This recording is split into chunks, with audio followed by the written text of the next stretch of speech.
wondering, how many of you are multitaskers? You know, the ones that like to do more than one thing at a time.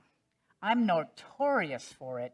In fact, this talk was a little disturbing as I was like, oh boy, I think this talk is definitely for me.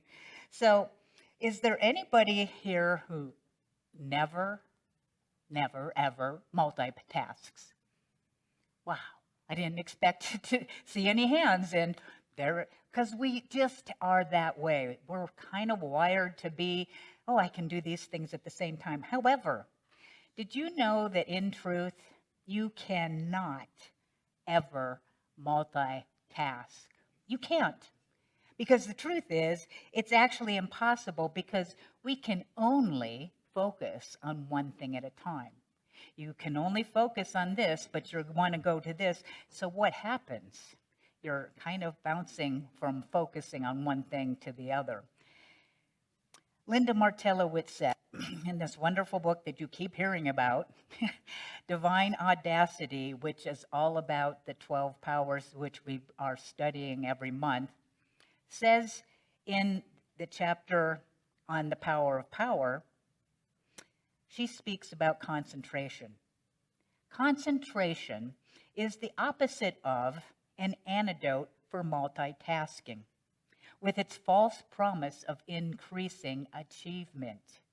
We cannot multitask. We can only focus on one thing at a time. Attempts to multitask lead to rapid switching back and forth from one thing to another, reducing our attention on anything and diminishing the quality of our focus. Our concentration ability is the power of single-mindedness. Concentration intensifies thought the way a laser intensifies light.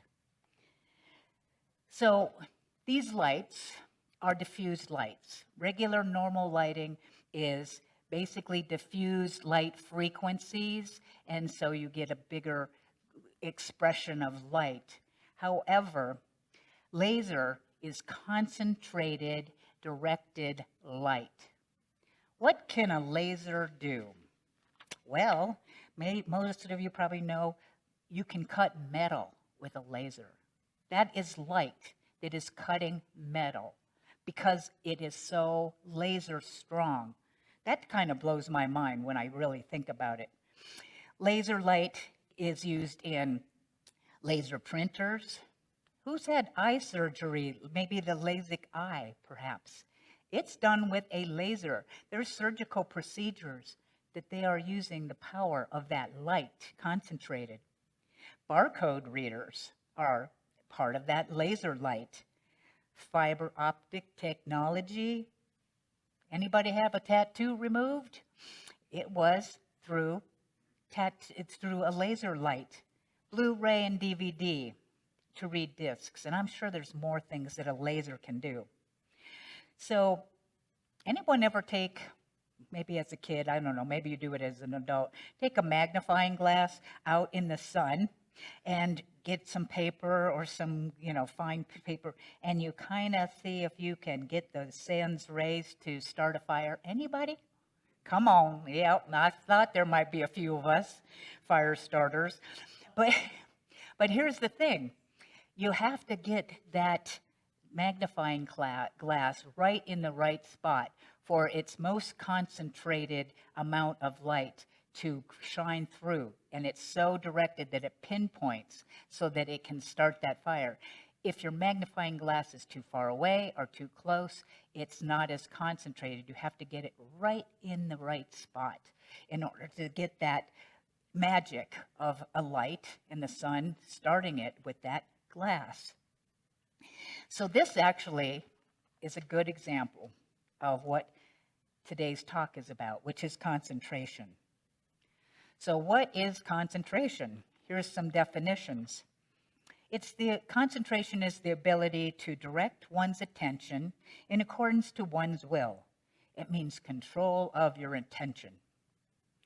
It is the ability to focus the mind on one subject, one object or thought at the same time and exclude from the mind every unrelated thought, idea, feeling, or sensation. How many of you are really good at that? Oh, well, Sandy, of course. We always have to have a couple that are very, yeah, me. So, how about the ability to do one thing at a time instead of jumping from one subject to another and losing focus, time, and energy? I don't know about you, but I clean the house and I'm like in one room and it's like, oh, but I have to take care of all of this. But I came in here to get something to go in the other room. I'm like, that is me to a T. And concentration is a state in which one's whole attention is so engrossed in one thing only and being oblivious to everything else. You know, kids, have you ever known a kid that is so intent in playing that they don't hear mom calling because they're just into their thing, whatever you love doing? Have any of you ever been so engrossed in maybe reading a really good book or you're just focused on something that you have no idea what's going on around you? Anyone? You've all had this opportunity. You know, we have the ability to concentrate when we're especially engaged in something that we're really interested in or that we really love. A couple examples that I'm aware of, I mean, there's many, many examples, but I used to belong to Planet Fitness and had a membership because I found it boring to go and work on weight machines. I didn't have a lot of love for it or interest. When I did go on very rare occasions, you know, I actually concentrated because I was counting 1, 2, 3. So there was moments when I would be focused, but I have to get there first because I wasn't interested. So realize that I'm paying the $10 a month, forget about it.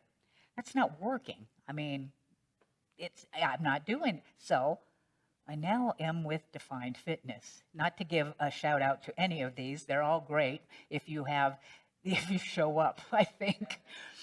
For me, I would go to Defined Fitness because they had classes. And basically, when I go to a class, I have to concentrate. I cannot focus on anything else except what that instructor is doing in front of me. Otherwise, I'm going to be a mess. So I have to be focused. I love it because the music's good, and I'm not thinking about anything else other than my step class. I better be paying attention or I'm going to be on the floor and hurt myself. Not interested. But that's one example of just that concentrated effect. TV. Sometimes I have TV on, and I'm not so interested, which means I can multitask, or so I think, which means maybe I'm going to sort something out because there's a football game on, or there's something that's a game show and it's not really catching my attention, so I can focus on this. But if it's a show that I really like, that maybe I'm in a series that I'm totally caught up in, I'm not going to focus on these other things because I'm interested and I want to see what these people are doing, not just doing this and missing out on their expressions. So for me, that again is a difference between diffused or concentrated. So how many have you have experienced what is termed monkey mind? Monkeys swinging from one branch thought to the other. Or maybe you have a squirrel mind, which is distracted by this and this and this. And our dear, wonderful Wanda and myself, often on Sunday afternoons, we are squirrels because we're working on something, but she and I kind of go, oh, and now we're in a cupboard cleaning it out. So we're squirrels. We just get distracted, and all of a sudden we're doing something else. Maybe you have a puppy mind. You know, puppies just want to get up and run. I don't know. It's kind of like my mind. And you say, sit. And then it's like, and then it runs. And I have to tell my mind, sit, sit, boo-boo, until I get it trained. All of these expressions, monkey, squirrel, puppy, they're all expressions of what is known as the restless mind. The restless mind is when thoughts are coming and going, and we're kind of going with them everywhere they go. And it wastes our energy, it wastes time. And here's the thing, we get so accustomed to all these thoughts and we're just kind of bouncing around off those thoughts that we become unconscious to the fact that this is happening. Now, here, have you ever sat down with a book that you wanted to study for work or a class and you begin to read, but after a while you're hungry, so I gotta go get something to eat. And you come back and you pick up the book and you start reading. But then you hear your neighbors talking outside. So now you're listening to them. Bring yourself back to your book. After a while, you're feeling restless, so you put a little background music on. And you continue to read for a while. And then you remember something that happened yesterday, all right? And you start thinking about it. When you look at your watch, you realize that you haven't really read much of anything. Anybody ever have that experience? Yeah, it's kind of annoying. It's like, well, how do I get more focused? So this is when we're lacking that focus. Now, and to concentrate. Now, there's a lot of benefits to having the skill and the ability to concentrate. One of them is that we have a better memory. We are more decisive. We can focus and not waste so much time. I know there's a list of their fun things. I know what they are. I'm just thinking I would look at them if I have it. And see, that's my focus, the lack of focus. So there's a lot of things that we benefit by.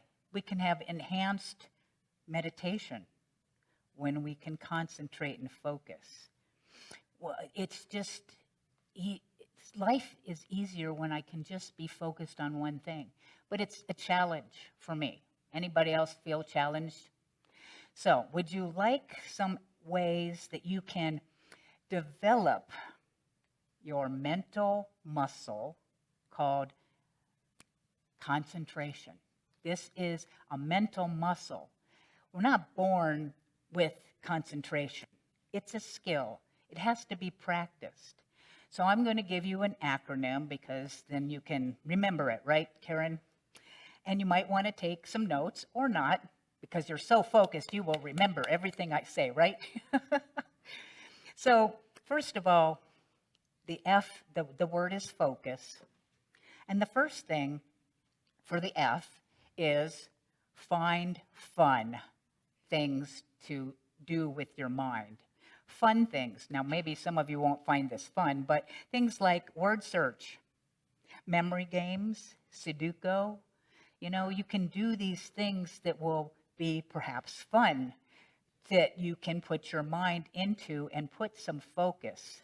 So find fun ways to utilize that mind into focusing. Oh, that is be open to opportunities.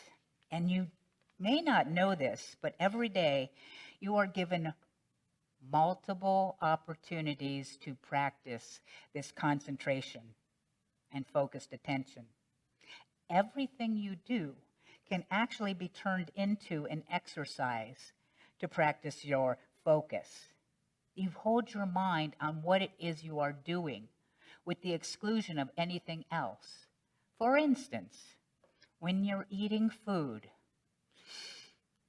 close your eyes and just be with the sensation of the food, the taste, the texture, the chewing, the feeling. Just be with the food. That's a way to concentrate and focus your attention. When you're taking a shower and you're washing different parts of your body, you focus just on the water, the sensation. And as I'm washing my arms, I'm being present and I'm not thinking about other things.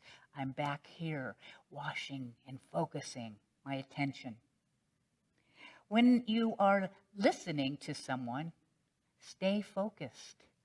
When Karen's talking to me, my mind wants to take me off, little monkey.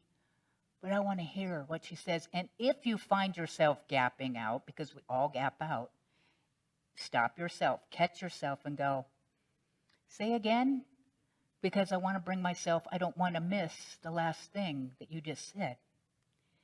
When you're washing dishes, mowing the lawn, vacuuming, doing cleaning, I know there's a lot of things you can concentrate and focus on. And now we're going to go to C. And here's another one. When you're walking outside, I'm bad at this. I really have to listen to myself in these lessons, because sometimes I'm walking and I'm looking at my phone and I'm scrolling, which is not a very smart thing to do. And I realize I'm doing it. And sometimes I'm like, just put it in your pocket, stop it. But I have to be practiced. So you got your find fun, open opportunities. C is commit. Commit yourself to doing this practice. And one of the things you can do with this C, commit, is closing your eyes, taking a breath, and saying, for the next 10 minutes, I'm going to focus on this one task, this one thing. And you make a commitment. I'm focusing on this. Meditation is a fine place to do this focus, because actually meditation, people think they need to have this still mind. That's not what meditation is. It's seeing your thoughts and bringing it back, seeing your thoughts. That's natural, but it's your practice of bringing your attention back to your breath, to the flame on the candle, to a mantra word. Your mind is going to drift. But the purpose of meditation is to tame the monkey mind, to give it direction. So U stands for use your mind, and don't let your mind use you. Because when you're letting it run around, and it's like a little kid running around. Or a puppy mostly. It's like, sit. And I tell my mind, here's one of my mantras. I use my mind to be focused. I use my mind to create more good. That's the U. I use my mind to focus. I use my mind to focus. I use my mind. Just commit to that and to use it. And the last one is S. And that is when you set aside some time.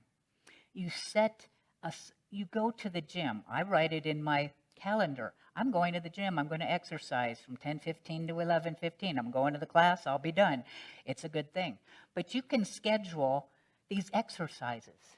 Okay? So you can say at 9 a.m., I'm going to sit down, and for 10 minutes, I'm going to practice my meditation and focus. If you already do 10 minutes, do something else.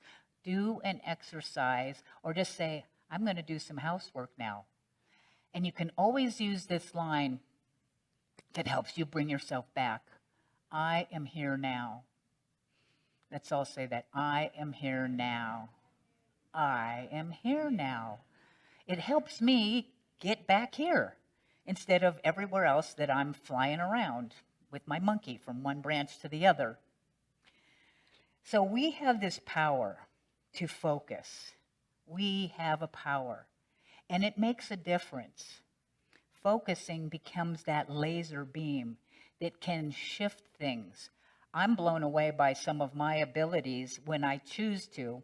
I went through probably 300 to 400 books on my bookcase. I don't know what possessed me. I think my God self must have taken over, because I looked at them and go, and I don't think so. It's overwhelming. But I would pick up 3 or 4 books, sit down, open each book up, and I'd be like, am I supposed to keep it or not? And I actually gave away over 150 books. But I focused during that 10, 15 minutes or so, and it was amazing that my bookshelf that used to be overcrowded, now it has about half as much. And it feels so good to have sorted out and done that practice. But it was not me drifting off, and it's not easy for me to pick up a book and just go, And instead, because I would want to read it, right? I would open it up and go, oh, this is good. I was able to stay on task. Like I said, my God self must have taken over. So, last but not least, what is it to focus on? And I love this. It's a Bible verse, and Linda Martella-Whitsett has it in her book, Divine Audacity.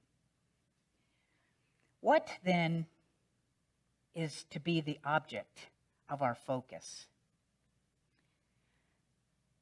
Apostle Paul said, finally, brothers and sisters, whatever is true, whatever is honorable, whatever is just, whatever is pure, whatever is lovely, whatever is commendable, if there is any excellence, if there's anything worthy of praise, think about these things.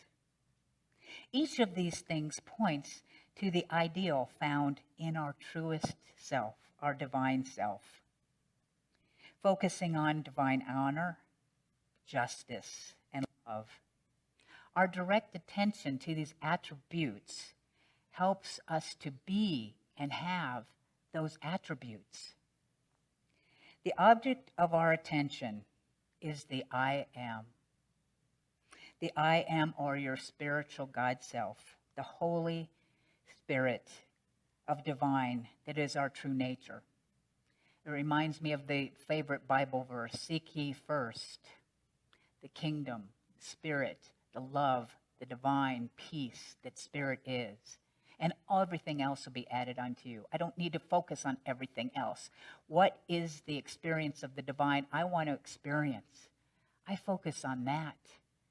And it automatically happens. But we have to have focus, concentration. We have a power that is greater than we know. And we can use it for good. We have a power to change the world with our focus. Individually and together, we can use this power to create a better world. We have the power. Let us use it. And so it is.